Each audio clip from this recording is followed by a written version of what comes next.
L'applicazione del decreto Salvini divide i sindaci veneti. Da Treviso Conte difende le nuove norme e attacca l'associazione dei comuni pronti ad andarcene se non prende le distanze dai ribelli. L'autonomia deve essere data al Veneto il prima possibile, così il vice premier Di Maio oggi nel Bellunese. Zaia e musica per le nostre orecchie, ora avanti tutta. E da Alleghe il leader grillino dice anche il reddito di cittadinanza è per gli italiani, cambieremo la bozza, ma i trevigiani promuovono anche il provvedimento a favore degli stranieri regolari. Il sindaco di Casieri Miriam Giuriati costretta a lasciare l'incarico per curarsi, al suo posto la vice Simona Guardati, la solidarietà e gli auguri degli avversari politici. Rintracciate e denunciate dopo una settimana le 3 responsabili del furto delle mance delle bariste in un locale a Montebelluna. Il video del colpo era stato postato sui social. Grave incidente a Semonzo del Grappa, 35enne tedesco precipita con il deltaplano, trasportato in elicottero all'ospedale di Treviso, le sue condizioni sono serie. La voce del tenore del Monaco torna a propagarsi per le vie del centro di Treviso, il disco vicino alla statua risuona ogni giorno alle 12 tra lo stupore dei turisti e l'apprezzamento dei trevigiani.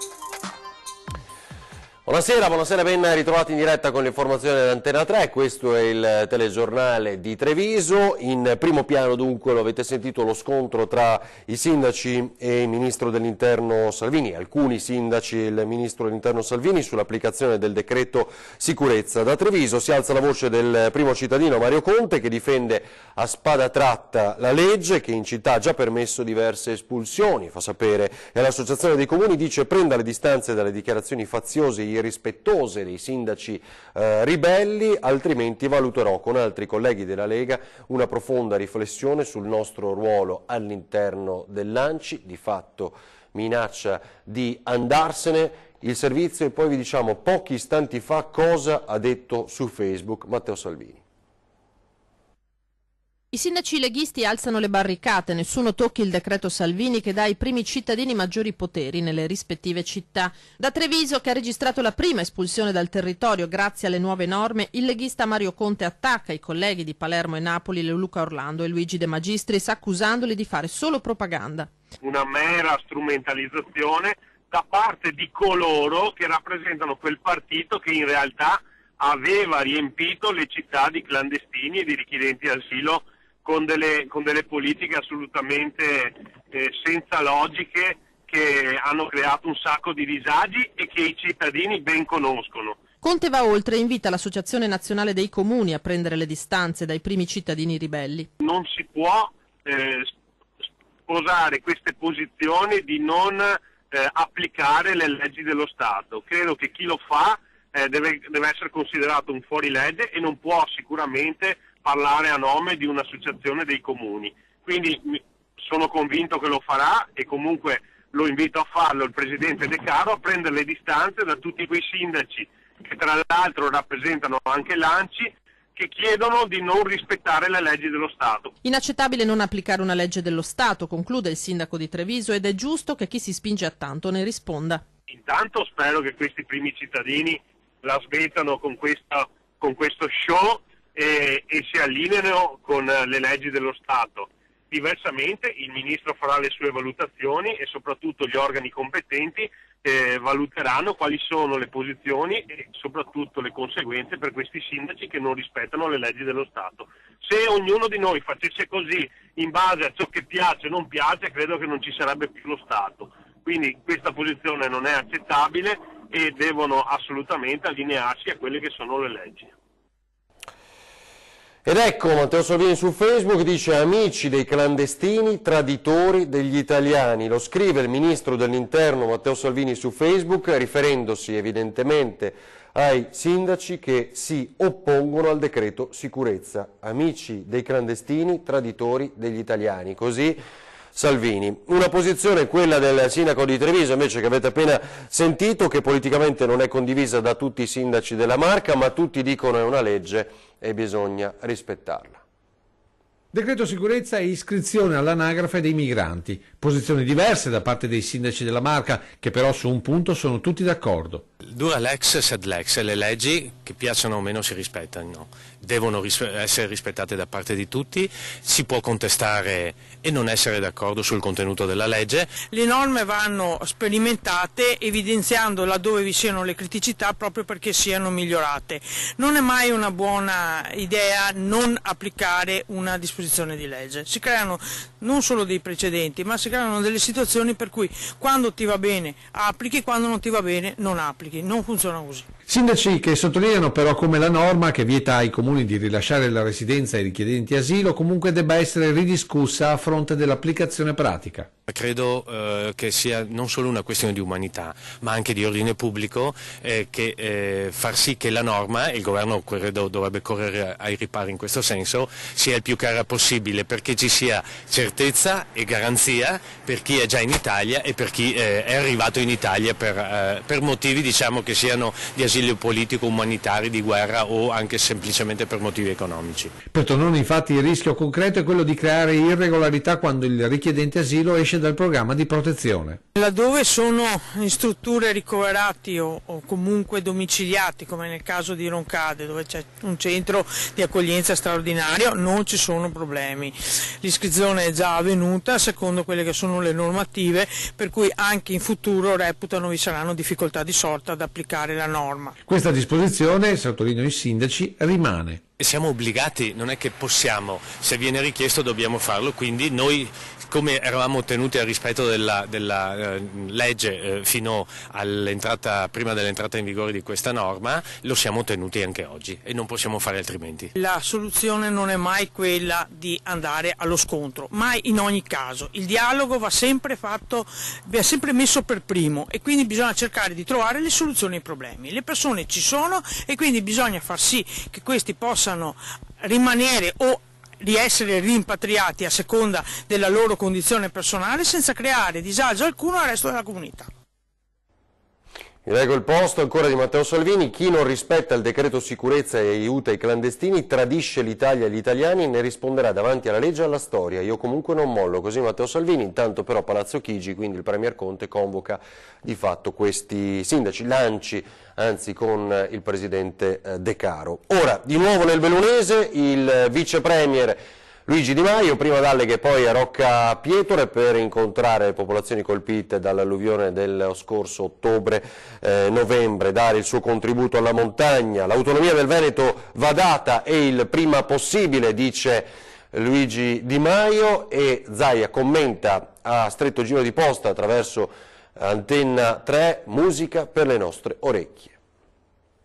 L'autonomia al Veneto sarà data e stiamo lavorando al massimo della nostra forza e della nostra volontà per ottenere questo risultato il prima possibile. Il cronoprogramma che ci siamo dati nell'ultimo Consiglio dei Ministri prevede il mese di febbraio come il mese in cui il documento sarà pronto. Non ha esitazioni, non vuol sentir tirare in ballo questo o quel ministro grillino. Ad Alleghe, di nuovo in visita alla montagna ferita, il vice premier Luigi Di Maio è perentorio sulla questione dell'autonomia e chiude ogni discorso su eventuali ritrosie del Movimento 5 Stelle alla concessione alla Regione Veneto di nuove competenze e nuove risorse. Non c'è nessuna volontà di disattendere il referendum, l'autonomia a questa regione, come alla regione Lombardia, come a tutte le altre regioni che lo chiederanno, si deve dare in un'ottica di un'Italia che resta sempre un'Italia solidale, perché io non credo che i veneti vogliano togliere ad altre regioni, vogliano soltanto l'autonomia che hanno chiesto con un referendum e gli sarà data perché gli deve essere data. Parole accolte con soddisfazione e subito commentate dal presidente del Veneto Luca Zaia. Per me è musica per le nostre orecchie dei veneti, anche perché parla la voce ufficiale dei 5 Stelle, pone fine alle polemiche e soprattutto zittisce quei pochi che tifano perché il Veneto non abbia l'autonomia. Il dibattito ci sta, aggiunge Zaia, ma le dichiarazioni di Di Maio costituiscono una pietra tombale su tutti coloro, dice, che coltivano aspettative di bloccare questo processo. È un atto di coerenza e va riconosciuto. Di Maio è venuto un mese e mezzo fa o giù di lì qui da noi a dire che avrebbe portato avanti la partita dell'autonomia, quindi avrebbe confermato quello che c'è scritto nel contratto di governo, lo conferma oggi, quindi tutto quello che noi abbiamo come aspettative si dovrà realizzare. E alla luce anche del fatto che poi dall'altro c'è Matteo Salvini come vice premier, che ha sempre sostenuto in maniera assolutamente iperconvinta questa partita, quindi io spero che con la fine di questo inverno si chiuda anche la partita dell'autonomia. Altro fronte è quello del reddito di cittadinanza che ha costretto Luigi Di Maio a diverse dichiarazioni nella giornata di oggi, smentisce che vada anche agli immigrati, eppure nella bozza c'è scritto a chi è residente nel nostro paese da almeno 5 anni e così nel tardo pomeriggio ha dovuto rettificare, dire di fatto che quella bozza verrà cambiata. Anche in questo caso i sindaci della Marca sono molto critici del provvedimento voluto dal Movimento 5 Stelle. Che il reddito di cittadinanza non entusiasmi i comuni del nord, Marca Trevigiana compresa, è un dato di fatto. Ancora di più si è allungato anche gli extracomunitari residenti da più di 5 anni. Stessa posizione, ma per motivi più vari. Esempi pratici ce li raccontano 2 campioni delle nostre comunità, rappresentate da 2 sindaci di destra e sinistra Piave. Iniziamo da Santa Lucia, dove il reddito agli stranieri è l'ennesima buona occasione per i furbetti. Ovviamente non è che poi possono far arrivare 300 familiari di corsa, come ho visto che è successo per il bonus bebè, che arrivava qualcuno che se ne stava fino all'ultimo momento in Africa e poi arrivava a partorire qui e il giorno dopo sapeva più di noi come raccogliere i soldi. Quindi su questo bisognerebbe fare un po' di chiarezza e l'onestà dovrebbe essere da parte di tutti, anche da coloro che percepiscono, soprattutto dagli immigrati. Diversa invece la motivazione nella destra Piave per il sindaco di Silea, che vede non solo per gli immigrati ma in genere per tutti i furbetti un varco sicuro nella disorganizzazione della struttura che dovrebbe invece gestire il reinserimento lavorativo. Se i comuni non hanno personale, adesso con la quota 100 avremo ulteriori pensionamenti anche del personale dipendente. Se i centri per l'impiego non sono attivi e tuttora sono in una fase di passaggio perché non sono né delle province né dello Stato, vediamo che cosa succede. Come pretendiamo di dare una vera dignità a questo decreto? Perché per tutti il sostegno ci può stare, ma deve essere temporaneo e finalizzato ad un nuovo lavoro e non ad un nuovo divano. Il fatto che l'assistenzialismo non deve essere tale, ma si deve trasformare in un progetto di vita e di lavoro per la persona. Vediamo allora che ne pensano i trevigiani. Reddito di cittadinanza agli immigrati regolari, cosa ne pensa? Irregolari? Regolari. Ah, regolari. Se risiedono qui da circa 10 anni penso che sia giusto anche per loro. Se lavorano qui e contribuiscono pure con i contributi, penso che sia anche giusto. Io sono brasiliana, penso anche io che è giusto. Agli immigrati regolari? Beh, se sei immigrati regolari credo che sei come italiani, quindi non si può negarla una roba del genere. Ma se fatto con serietà è una cosa utile. L'importante è che ci sia una buona organizzazione. Parlano di reddito di cittadinanza per gli immigrati regolari in Italia. Regolari? No, non va bene. Perché è giusto che prendano gli italiani, non quell'altro. Se il reddito di cittadinanza esiste. Cosa ne penso? Che chi ha diritto di averlo è giusto che ce l'abbia, perché farà una vita più dignitosa, no? Naturalmente no. Per quale no? Per tanti motivi, ma non... Sono regolari in Italia? Sì, non voglio esprimermi, perché direi qualcosa forse di forte. Contrario? Sì. Immigrati regolari. Lì è difficile stabilire se hanno il diritto o meno, perché teoricamente sono qui, quindi dovrebbero avere anche o un lavoro o un reddito, in questo caso un reddito minimo. Ma lasciarli in giro a far cosa? Andare a rubare, andare a fare porcherie, no? O si inquadrano in una certa maniera, quindi si dà anche un reddito, oppure si provvede diversamente. E ora a Casier, con il sindaco che lascia per motivi di salute, un fulmine a ciel sereno per l'intera comunità che ha tempestato di telefonate la sua vice Simona Guardati. Nelle telefonate di oggi noto uno sconcerto, non è accaduto qualcosa di irrimediabile, non è una cosa che non ha soluzione, ha soluzione, le serve al sindaco soltanto un periodo. Vuole rassicurare tutti, cittadini di Casier ma anche amici e conoscenti di Miriam Giuriati, il vice sindaco Guardati. Non è successo nulla di irreparabile, ma il sindaco ha bisogno di un periodo per sé che non le permette di seguire il comune. La decisione nella serata di ieri, a cui è seguita la comunicazione questa mattina. Apriti cielo, apprensione a 1000 nelle comunità di Dossone e Casier, che ora la vice sindaco vuole placare. Un fulmine a ciel sereno, il sindaco Miriam Giuriati è obbligato ad astenersi per un periodo non ancora ben definito dall'attività di sindaco, quindi un periodo di assenza temporanea. Come sta? Beh, il sindaco ha bisogno ora di pensare a se stessa, quindi si sta concentrando perché è una fase transitoria, ecco, della sua vita, della sua salute, però noi siamo fiduciosi e sto tranquillizzando chi ci ascolta, i cittadini di Casiera, che il sindaco, terminata questa fase di transizione, tornerà tra noi con la sua forza ben nota. Un delicato problema fisico che potrebbe essere risolto a giorni, ma che avrà bisogno di una lunga convalescenza. A lei sono giunti gli auguri da più parti, in particolare dagli avversari politici di sempre della Lega e dal consigliere regionale Riccardo Barbisan, con tanto di stelle di Natale. Nel frattempo la guida del comune sarà garantita dalla vice sindaco Guardati. La mia competenza già acquisita fino ad oggi e il grandissimo aiuto di assessori e consiglieri ci fa stare tranquilli.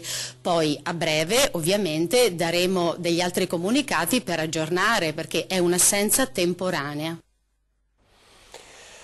Denuncia a piede libero di 3 ragazzine responsabili di un furto in un bar a Montebelluna. La diffusione sui social del video del furto nei giorni scorsi aveva fatto discutere.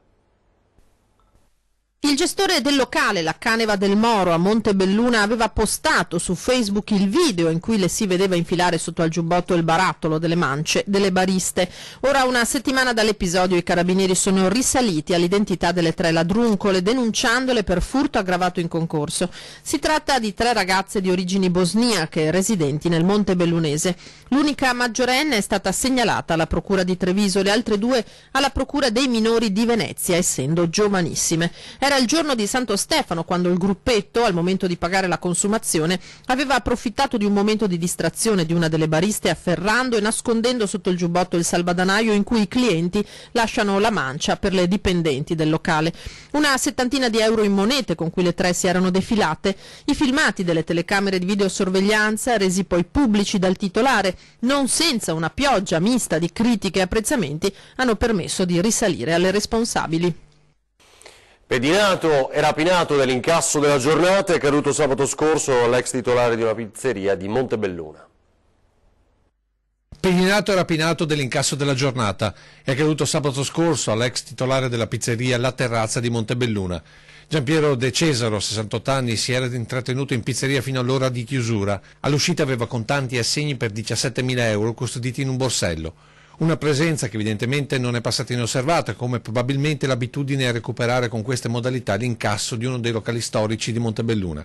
De Cesaro sarebbe stato pedinato e poi rapinato mentre stava aprendo il cancello dell'abitazione. Nel tentativo di salvare il borsello, la vittima è caduta sul selciato mentre il rapinatore con il bottino si allontanava a bordo di un'auto condotta da un complice. Impossibile per De Cesaro l'inseguimento a causa del forte dolore dovuto dalla rottura del piede nella caduta. Ora saranno le immagini delle telecamere della zona a dare maggiori indizi alle indagini avviate subito dai carabinieri. De Cesaro, a causa della frattura, è stato ricoverato all'ospedale con 15 giorni di prognosi. Un cittadino tedesco di 35 anni è rimasto gravemente ferito precipitando al suolo con il proprio deltaplano. Oggi, a Borso del Grappa, il giovane è ora ricoverato in ospedale a Treviso in terapia intensiva neurochirurgica. Secondo quanto appreso da alcune testimonianze, l'uomo in fase di atterraggio in un campo riservato agli appassionati soliti decollare dal Monte Grappa avrebbe perso il controllo della vela precipitando al suolo da un'altezza di una ventina di metri. Soccorso dal SUAM è stato subito trasferito in elicottero all'ospedale Cafoncello di Treviso, dove i medici si sono riservati la prognosi. Sul luogo dell'impatto hanno operato i carabinieri. Ora qualche istante di pubblicità, poi parleremo di smog e saldi. 22.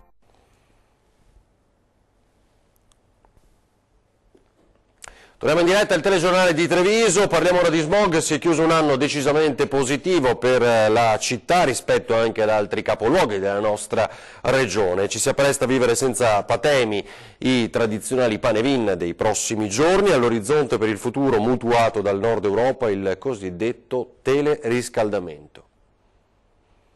Smog, dopo i 4 giorni consecutivi in coda al 2018 di sforamento della soglia tollerata, la qualità dell'aria nella Marca torna accettabile, vale a dire con valori di polveri sottili inferiori ai 50 microgrammi per metro cubo, e questo anche per l'arrivo del gelo. Grazie anche al meteo, con un'estate prolungata, il bilancio dell'anno è stato comunque molto positivo rispetto al passato sul fronte della qualità dell'aria. Abbiamo chiuso molto bene, siamo a 43 sforamenti rispetto agli 83 dell'anno precedente, il 2017, quindi con una riduzione del 48% rispetto agli sforamenti. Questo è dato da diversi fattori, dalle attività, anche grazie alle attività che stiamo facendo, e speriamo di ottenere questo trend anche nel 2019. Nel capoluogo nessun rischio di blocchi del traffico, anche in caso di sforamenti ripetuti. L'ordinanza antismog continua a rimanere sospesa e lo sarà fino a lunedì. Tempo di vedere ormai spenti anche i falò dell'Epifania, che produrranno, facile prevederlo, un nuovo picco degli inquinanti. Abbiamo deciso, visto che il panevin è una tradizione comunque molto sentita dai nostri cittadini, di continuare a mantenere questa tradizione. Abbiamo fatto una variazione all'ordinanza prevista, in quanto pur aumentando l'altezza abbiamo limitato l'orario in cui si possono fare i panevin, e staremo attentissimi che non ci siano violazioni nelle norme, in quanto il combustibile utilizzato deve essere quello normato. Feste a parte, Cassucana lavora una rivoluzione sul fronte inquinamento. Se parallelamente l'industria dell'auto sta andando verso l'ibrido o l'auto elettrica, noi stiamo studiando un sistema di teleriscaldamento utilizzato in moltissime città europee, specialmente del nord, che consentirebbe di ridurre notevolmente quello che è la quantità inquinanti. Funzionerebbe nel centralizzare la produzione di energia necessaria al riscaldamento in pochissime fonti localizzate in delle posizioni rispetto alla città, e collegare tutte le abitazioni alla stessa rete. Quindi di smettere le caldaie domestiche in qualche modo? Beh, quello è l'obiettivo, sarà l'obiettivo principale nei prossimi anni. Saldi invernali al via nelle prossime ore, tradizione che si scontra con la rivoluzione in corso nel settore, con le vendite online fino alle giornate di prezzi stracciati, Black Friday. Ai commercianti sono comunque fiduciosi. Dopo un Natale in tono minore, speriamo che i saldi ci diano soddisfazione. Basilicata e Valle d'Aosta sono già partite. In Veneto l'apertura ufficiale dei saldi è fissata per sabato 5 gennaio, anche se vendite private e sconti ai clienti fissi sono iniziati da giorni. Le aspettative, come fa capire il presidente di Ascom Confcommercio Renato Salvadori, sono comunque alte nel Trevigiano, malgrado le occasioni di fare affari si siano moltiplicate nel corso dell'anno, arrivando anche stavolta alle svendite di fine stagione senza aver modificato i saldi nella loro forma tradizionale. I saldi sono in grande discussione, sono un'abitudine ormai nell'immaginario del consumatore e nell'abitudine anche delle strutture commerciali, però richiedono un ripensamento che non può essere fatto dal singolo imprenditore, ma deve essere normato in maniera specifica. E questo perché Black Friday, Cyber Monday e le infinite possibilità dell'e-commerce, le vendite online hanno rivoluzionato il settore. Black Friday, cioè il consumo, la spinta al consumo degli ultimi giorni di novembre, è un elemento che incide pesantemente sul Natale. I saldi però in questa logica e in questo periodo dell'anno, proprio per la combinazione di questi fattori, se il tempo aiuta, possono avere ancora un significato importante. Un mondo tutto da esplorare, l'e-commerce, di cui già parecchie realtà trevigiane vivono a dispetto di ciò che l'occhio vede, vetrine e botteghe tradizionali. È un mondo che sta cambiando, stanno cambiando le abitudini, bisognerà come sempre seguire il mercato e ove possibile anticiparlo. La voce del tenore del Monaco torna a propagarsi per le vie del centro di Treviso. Il disco vicino alla statua risuona ogni giorno alle 12 e alle 15 tra lo stupore dei turisti e l'apprezzamento dei trevigiani.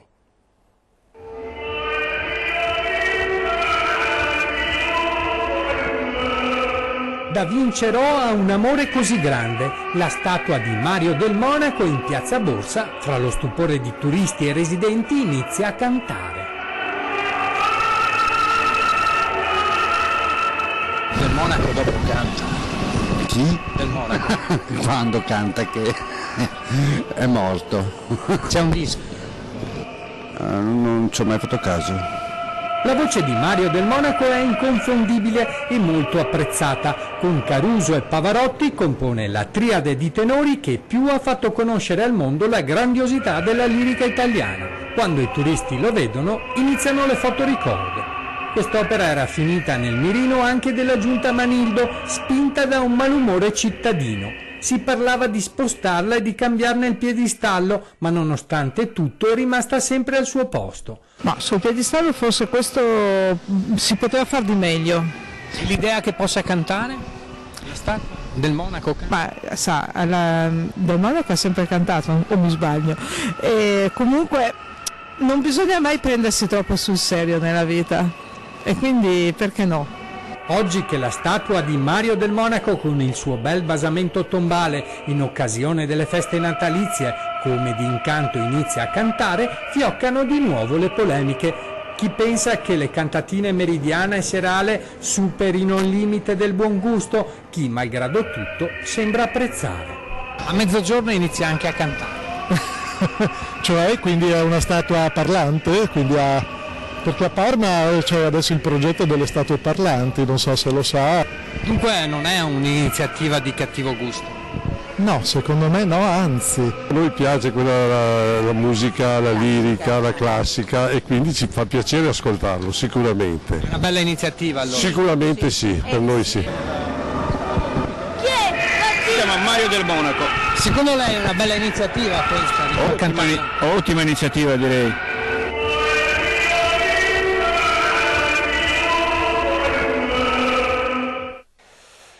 Vi ricordo che c'è 20:10, tra poco con il consigliere regionale del Partito Democratico Alessandra Moretti su tutti i temi di attualità. Adesso il presepe realizzato a Vidor da un nostro telespettatore, la sua famiglia, poi le previsioni meteo. Grazie, buona serata.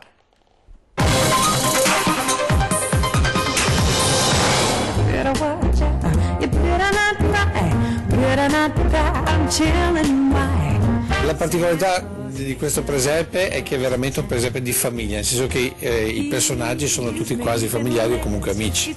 Sì, è familiare perché mia mamma fa i dolci, mia figlia va a cavallo, c'è l'amico che fa la pizza, un altro amico che vende il vino, lo produce. Ma come siete riusciti a ottenere le statuette personalizzate? Le statuette sono napoletane, viene mandata la foto a Napoli e poi viene riprodotta. Perché avete fatto questa scelta di renderlo così familiare? Perché Natale è uguale a famiglia, a fede, a riunione ed è per questo che ho voluto inserire il mio cane, mia figlia, mia mamma e i miei amici.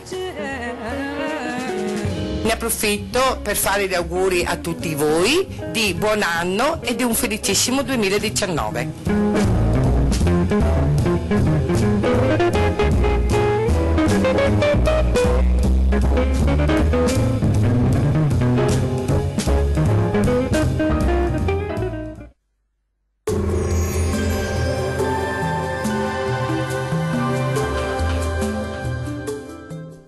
De Fabri presenta Isola Tutto, il kit fai da te per isolare il cassonetto di casa tua da caldo, freddo, spifferi e rumori. Non necessita di opere murarie.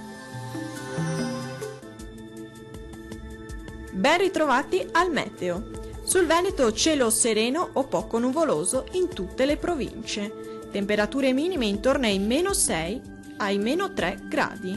Valori massimi intorno ai 2-6 gradi. Vediamo ora che tempo farà sul Friuli Venezia Giulia. Cielo sereno in tutti i settori. Temperature minime che si aggirano intorno ai -5 e -2 gradi circa. Valori massimi intorno ai 3 e 4 gradi. Vediamo infine la situazione meteorologica nel Trentino Alto Adige. Tempo in prevalenza soleggiato su tutti i settori. Temperature minime che si aggirano intorno ai -11 gradi. Valori massimi intorno ai -3 e -2 gradi. Dal meteo di Antenna 3 per ora è tutto, arrivederci al prossimo aggiornamento.